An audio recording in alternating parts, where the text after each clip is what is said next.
I've never told this story, not the full thing. My wife knows pieces, the parts I couldn't hide when I showed up at 6 a.m., shaking like a leaf and smelling like wet earth in fear. But the details, the recording, that stays with me. Every night. It happened 2 years ago, mid-October, during my annual solo trip to the Hoh Rainforest.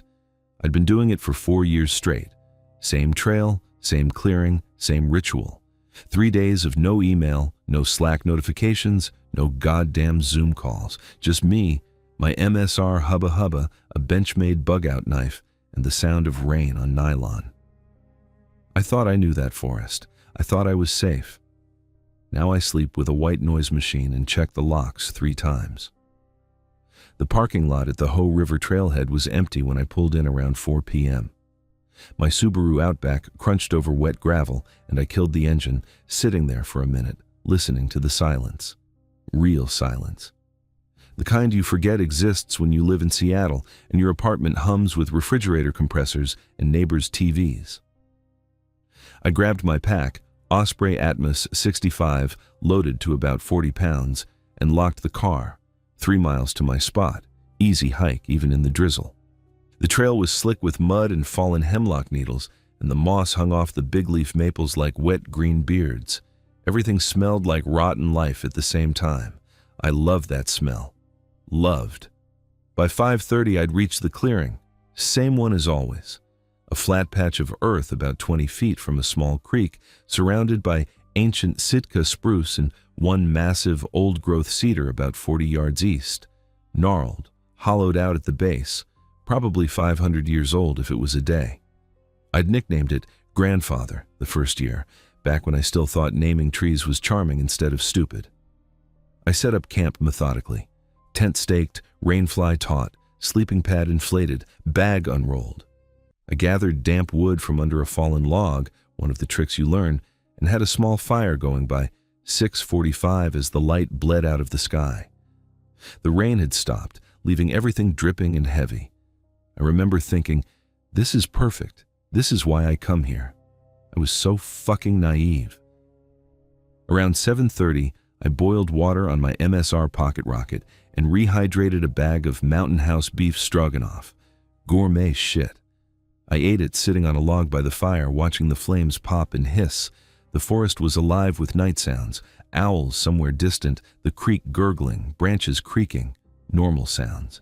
Good sounds. At 8:15, I did my one concession to the connected world. There's a small hill about 100 yards from camp, maybe 40 feet of elevation gain, where you can sometimes catch a single bar of signal if you hold your phone at exactly the right angle and pray to the cell tower gods. I trudged up there in my headlamp and called my wife, Hannah. "Hey, babe." "Yeah, I'm at the camp. Everything's good. Just checking in." We talked for maybe 3 minutes. Nothing important. She said she missed me. I said I'd be home Sunday. I told her I loved her and hung up. Then, because I'm an idiot who thought documenting his solo trips made him interesting, I opened my voice memos app and recorded a quick note for the hiking blog I'd been half-heartedly maintaining. Day 1, Hoh Rainforest, solo camp. Weather's cleared up, fire's going, gonna turn in early. Derek here, signing off. I pocketed the phone and walked back down to camp, my headlamp beam cutting a white tunnel through the dark. The forest had gone quieter. I didn't notice that then. I notice it now, replaying everything. By 10 p.m., I was in my tent, reading a paperback by Headlamp, some Lee Child novel, something about reacher-breaking arms, comfort food for the brain. Around 11, I killed the light and zipped myself into the sleeping bag. The fire had burned down to orange embers outside. I fell asleep fast. Too fast, maybe. Like my body knew it needed rest before something woke it up. I woke up to my name. Not a shout, not a distant call. A whisper right against the tent fabric, exactly level with my ear. Derek.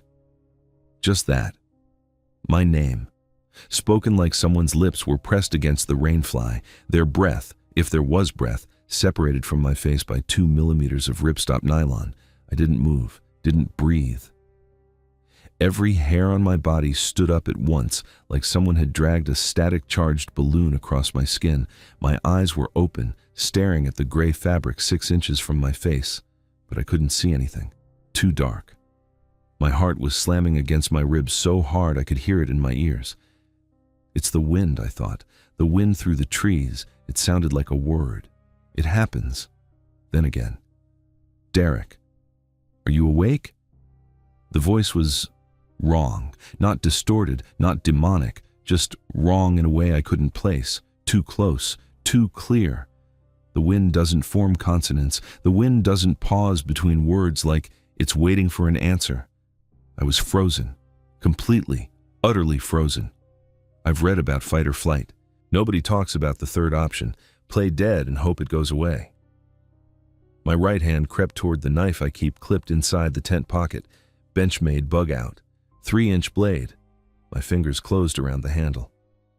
Derek. Closer this time. So close I swear I felt the fabric vibrate. I ripped the zipper down and exploded out of the tent, knife in hand, headlamp fumbling onto my forehead, beam stabbing into the darkness. Nothing. The clearing was empty. Fire embers still glowing faintly, creek still running, trees still standing. Nothing. I spun in a full circle, heart hammering, breath ragged and loud in my own ears. The forest was silent. Not quiet. Silent. No owls, no insects, no wind. Like the whole world was holding its breath along with me. Who's there? My voice cracked. I sounded like a teenager.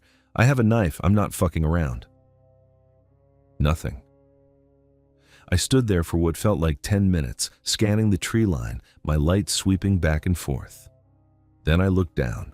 The ground around my tent was soft from the earlier rain, muddy in patches, and there, starting about 3 feet from where my head had been inside the tent, were footprints, bare footprints, human, toes clearly visible, pressed deep into the mud. They led away from the tent toward the east, toward grandfather. My mouth went dry. I followed them. I don't know why. Stupidity, maybe. Adrenaline, definitely. The part of my brain that was still trying to be rational said, someone's fucking with you. It's a prank. Some local kid saw your fire and decided to mess with the city boy. Find him, scare him off, go back to sleep. The footprints were spaced evenly, unhurried. Whoever made them wasn't running. They walked, casually. Like they had all the time in the world. They led straight to grandfather. The ancient cedar with the hollow base. The mud around the roots was churned up, like someone had been standing there for a while. And then the footprints just stopped, right at the base, no prints leading away in any direction. I checked 3 times, circling the tree, my headlamp illuminating every inch of ground. Nothing. And then I saw the carving.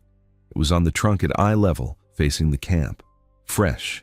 The inner bark was pale and wet, sap oozing down the grooves like the tree was bleeding. The letters were crude but legible, cut with something sharp. A knife, maybe. Or a rock. I stared at it, read it 3 times. My brain kept trying to reject it, like a bad line of code that wouldn't compile. This isn't real. This is a dream. Wake up. Wake the fuck up. I didn't wake up. I don't remember walking back to camp. I remember being there, then being in my tent, zipper pulled shut, knife in my right hand, staring at the nylon wall. My hands were shaking so badly the blade rattled against my knee. Looking back now, I should have left right then. Packed my shit, hiked out in the dark, 3 miles with a headlamp, gotten in the car, and driven until I saw streetlights. But I didn't. I told myself it was a prank. I told myself leaving in the dark was more dangerous than staying. I told myself a lot of things. I didn't sleep. Not for a second. Every sound was a threat. A branch falling in the distance, footstep. The creek gurgling, whisper. The tent fabric rustling in the lightest breeze. Someone touching it from outside. I sat with my back against my pack, knife in hand, watching the tent door. My phone said 2:47 a.m., then 3:12, then 4:05. Time became this thick, syrupy thing that refused to move. Around 5 a.m., I heard it. Footsteps. Real ones this time, not imagined. Slow, deliberate crunches on wet leaves circling the tent. Once, twice, then stopping right behind where my head would be if I lay down. I didn't move, didn't breathe, just gripped the knife and waited for the tent wall to split open. It didn't. After a long, horrible minute, the footsteps retreated toward the cedar. And then silence again. At 6:15, the sky started to gray. The first pale light filtered through the trees like dirty water. I waited until I could clearly see the shapes of the trees outside, then I moved. I tore down camp in maybe 8 minutes, fastest breakdown of my life. Didn't bother packing things properly, just shoved everything into my pack, sleeping bag half hanging out, tent poles clattering. I didn't care about weight distribution, I cared about distance. I was on the trail by 6:30, moving fast. Not running, the trail was too slick and root-choked for that, but the fastest walk I could manage without breaking an ankle. My head was on a swivel, checking over my shoulder every 30 seconds. The forest felt different now, hostile. Every shadow was a person, every sound was my name. I didn't stop until I reached the parking lot. My Subaru was there, untouched, but as I got closer, my stomach dropped. On the driver's side window, written in the condensation from the cold night air, was a single word: almost. The letters were already starting to run as the morning warmed the glass. I wiped it away with my sleeve, got in, locked the doors, and drove. I didn't stop until I hit Forks, and I didn't call Hannah until I was sitting in a diner with coffee shaking in my cup. She told me to call the police. I did. 2 deputies met me at the trailhead an hour later. I led them back to the clearing, 3 miles I never wanted to walk again. They took photos of the footprints, the carving on the cedar, my campsite. They asked me questions I couldn't answer. Did you see anyone? No. Anyone else know you were camping here? My wife. That's it. Any enemies, exes, disgruntled coworkers? No, I work in IT. Nobody cares enough to stalk me into the woods. They searched the area for 2 hours, found nothing, no other camps, no trash, no sign of anyone else. But one of them, Deputy Reyes, older guy, gray mustache, came back from grandfather holding something in a gloved hand, a small black rectangle. Know what this is? He asked. I did. Olympus digital voice recorder, the kind journalists use. Old model, scuffed and scratched, but the power light was still blinking green. Found it in that hollow tree, Reyes said. Had it playing on a loop. My blood went cold. Playing what? He didn't answer, just looked at me with an expression I couldn't read. We'll need you to come to the station. Tomorrow. Listen to something. I didn't sleep that night either. Hannah held me while I stared at the ceiling. The next morning, I drove to the sheriff's station in Forks. Reyes led me to a small interview room and set the recorder on the table between us. It was in an evidence bag now. We pulled the audio file, he said. It's a short loop, about 8 seconds. He looked at me carefully. You're going to want to brace yourself. He hit play, static. Then my voice, tinny and compressed like it was recorded from a distance. Babe, yeah, I'm at the camp. Everything's good, just checking in. A pause. Then my voice again, but different. Derek here. Another pause. Derek here. Derek here. Derek here. Over and over, the same 2 words, looped. My voice, saying my own name. But here's the thing. Here's the thing that still makes my skin crawl when I think about it. 2 years later, sitting in my apartment with the windows locked and the fan running. On the hill, when I made that voice memo for my blog, I said, Derek here, signing off. The recording on the Olympus was just Derek here. No signing off. And the tone was off. Flatter. Like someone had taken my voice and isolated just those 2 words, stripped away the rest. Or like someone had been recording me before I made that memo. Recording my phone call to Hannah, and then cut it up. Reyes said they found no fingerprints on the recorder. Not mine, not anyone's. It was clean. "They use gloves," I said. "Maybe," he replied. But he didn't look convinced. I still don't know who whispered my name, or how long they'd been watching me, how many solo trips they'd observed before deciding to say something, or what would have happened if I hadn't woken up. The carving said, "Next time, don't wake up." There hasn't been a next time.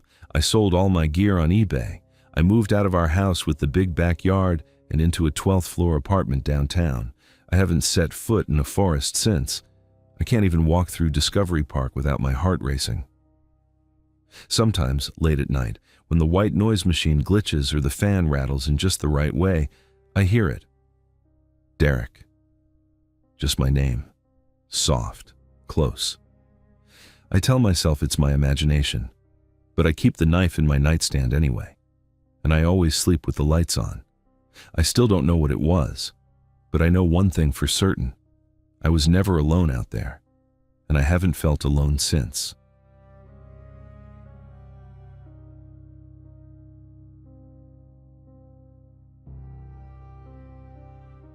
I never told this story to anyone except the sheriff, and even then I left out the part about the note. Some things just sound insane no matter how you say them. But it's been 2 years now, and I still can't listen to static without my hands going cold. So here it is. Make of it what you want. Dean and I had this tradition. Every November, right before Thanksgiving, we'd pack the Ford, throw the guns in the back, and disappear into Mark Twain National Forest for 3 days. No wives, no emails, no bullshit. Just 2 guys, a tent, and the kind of quiet you forget exists when you live in a city. This was our 5th year. We knew the spot, an old logging road off Highway 106, about 15 miles south of Eminence. You park where the gravel turns to mud, hump your gear 200 yards east into a clearing, and set up camp. Cell service dies about 6 miles before you even hit the turnoff. That was the point. The weather was shit, I'll be honest. Mid-November, 35 degrees, and fog so thick you could chew it. It had rained the night before, and everything was wet. The leaves, the bark, our boots, our moods. Visibility was maybe 40 feet. You'd look into the trees and see nothing but gray wool. We set up the REI tent, got a fire going after 3 attempts and half a bottle of lighter fluid, and broke out the thermoses.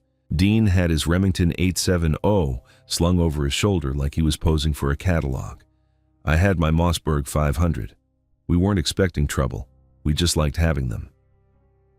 "You check the radios?" Dean asked, his mouth full of beef jerky. I pulled out the 2 Baofeng UV5Rs, cheap Chinese handhelds, but they worked fine for our purposes. We always used Channel 7, 462.7125 megahertz. Dean kept one, I kept the other. Mostly we used them to coordinate if we split up during the day. Hey, I'm by the creek, that kind of thing.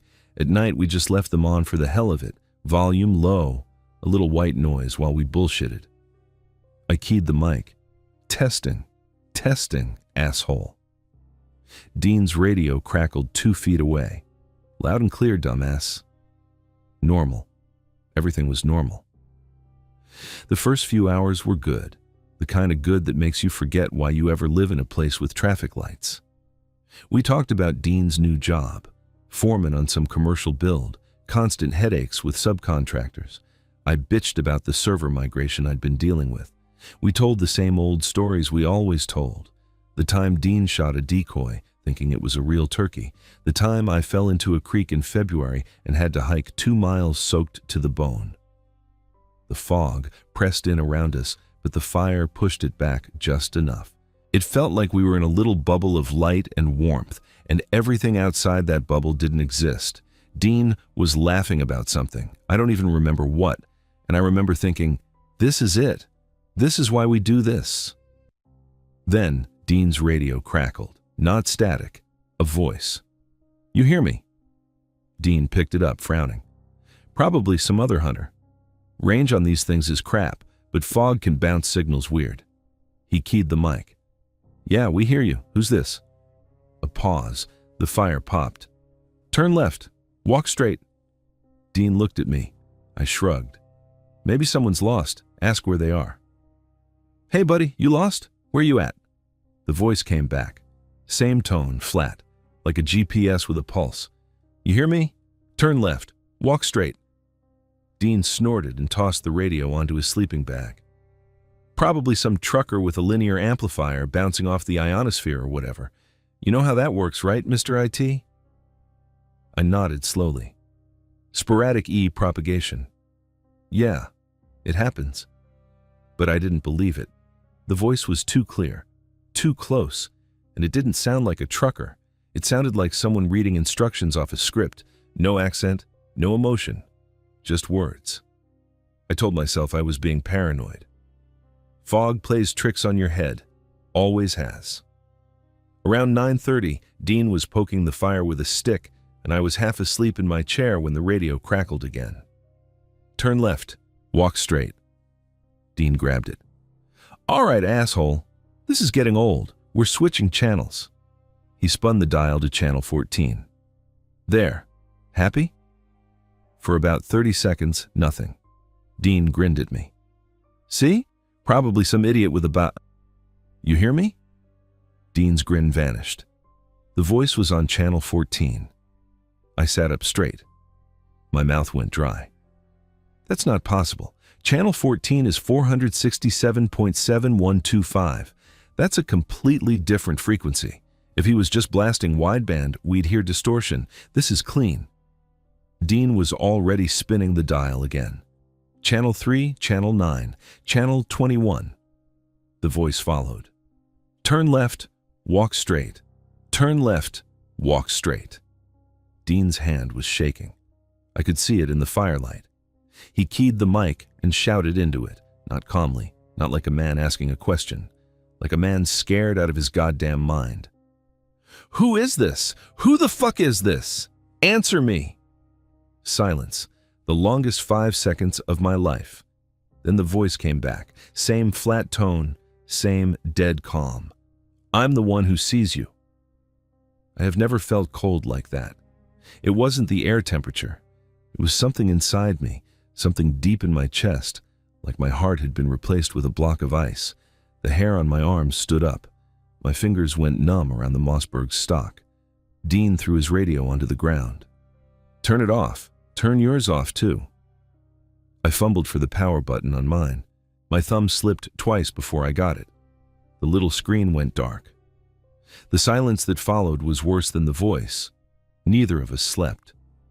I lay in my sleeping bag, staring at the nylon ceiling of the tent, listening. The fog had swallowed every sound. No wind, no owls, no rustling leaves. Just this thick, suffocating quiet, like the forest was holding its breath. At some point, I don't know when, maybe 2 in the morning, I reached for my radio. I told myself I was just checking to make sure it was really off. My thumb hovered over the power button. I didn't press it. Instead, I turned the volume knob all the way down and watched the tiny LED screen. The receive indicator was blinking. Someone was transmitting. Right now. On a radio that was supposedly off. I didn't tell Dean. I just lay there, watching that little green light blink, blink, blink, and I felt something I hadn't felt since I was a kid, afraid of the dark, pure, primal dread. In the morning, we didn't talk about it. We just packed up camp in record time, threw everything into our packs, and started walking toward the truck. The fog had lifted a little, but the sky was still gray and low. The woods looked different in the daylight, less threatening, more just wet and miserable. We were about 100 yards from the truck when Dean stopped. "Frank." "What?" He pointed at the ground, fresh tire tracks in the mud. "Not ours. Ours were from 2 days ago, half washed out by the rain. These were sharp, deep, made sometime in the last few hours." My stomach dropped. We followed them. They led off the main trail, down a side spur I'd never noticed before, maybe 300 yards from where we'd parked the Ford. And there, half hidden behind a tangle of wet branches that someone had clearly tried to use as camouflage, badly, was a vehicle. Chevrolet Suburban, dark blue, early 2000s, no plates. Dean already had his Remington up. You gotta be kidding me. I approached the driver's side window. My hand was trembling so bad I could barely wipe the condensation off the glass. Inside, I saw a Uniden scanner, a directional Yagi antenna mounted on a tripod in the back seat, a Dell laptop open, running some kind of audio recording software, a thermos. I touched the thermos through the glass. It was warm. The laptop screen showed a waveform, sound waves, recording. The file name, ch7_2-147_2203.wav. And on the passenger seat, a printed topo map of Mark Twain National Forest. Our clearing was circled in red Sharpie. "Dean," I whispered. "He's still here." A branch snapped behind us. I spun around, Mossberg up, safety off, heart punching against my ribs like it wanted out. The fog was still thick enough between the trees. I saw nothing, just gray, just trees, just my own fear reflected back at me. "Go," I said. "Now. Run." We didn't run. We fled. I've never moved that fast with 40 pounds of gear on my back. Branches whipped my face. My boots slipped in the mud. Dean was ahead of me, Remington in one hand, the other pumping like a sprinter. I could hear my own breathing, ragged and wet, and underneath it, the pounding of blood in my ears. We hit the ford. I jammed the key into the ignition, turned. Roar. Nothing. "Come on, come on." Second try. Roar. I was about to cry. I'm not ashamed to admit it. My hands were shaking so hard I could barely grip the key. Third try. Vroom. I've never been so relieved to hear a Ford engine in my life. I threw it into reverse, spun us around, and floored it down that logging road. Gravel spraying, branches scraping the paint. I didn't care. About halfway to the highway, Dean reached for the glove box to grab a napkin or something. I don't know. His hand stopped midair. "Frank." "What?" "Look." The glove box was slightly open, and sticking out of it, pinched between the latch and the plastic, was a piece of paper, white, folded once. We had not opened the glove box since we'd arrived. I kept driving. I didn't stop until we hit the asphalt of Highway 106, and even then I didn't slow down much. The Shannon County Sheriff's Department found the Suburban the next day. I gave them the coordinates. They called me back that evening. "Mr. Morrison, we located the vehicle. The equipment you described was inside. No registration, no plates, no VAN that we could find. No fingerprints either. Wiped clean. Laptop was password protected. We're sending it to the state lab, but I gotta be honest with you. These things take time." "Did you find anyone? Any sign of the driver?" A pause. "No, sir. No one in the area. Tracks led off into the woods and just stopped, like he vanished." I thanked him and hung up. I never heard from them again. I still have that piece of paper from the glove box. I keep it in a fireproof safe in my basement, inside a sealed plastic bag. I don't know why I kept it. Evidence? A reminder? I don't know. It says, in neat block handwriting, "You were close. Next time, don't turn around." Dean sold his radios. He doesn't hunt anymore. He doesn't even like talking about the woods. We're still friends, but there's this thing between us now, this unspoken agreement that we don't mention that night. Ever. Me? I bought a Garmin InReach satellite communicator. I never go into the woods alone anymore. I check my rearview mirror more than I should. And sometimes, late at night, when I'm the only one awake in the house, I hear static from somewhere. The baby monitor, the old clock radio in the garage, a passing car's FM bleed, and my hands go cold. I still don't know who he was, or what he wanted, or why us.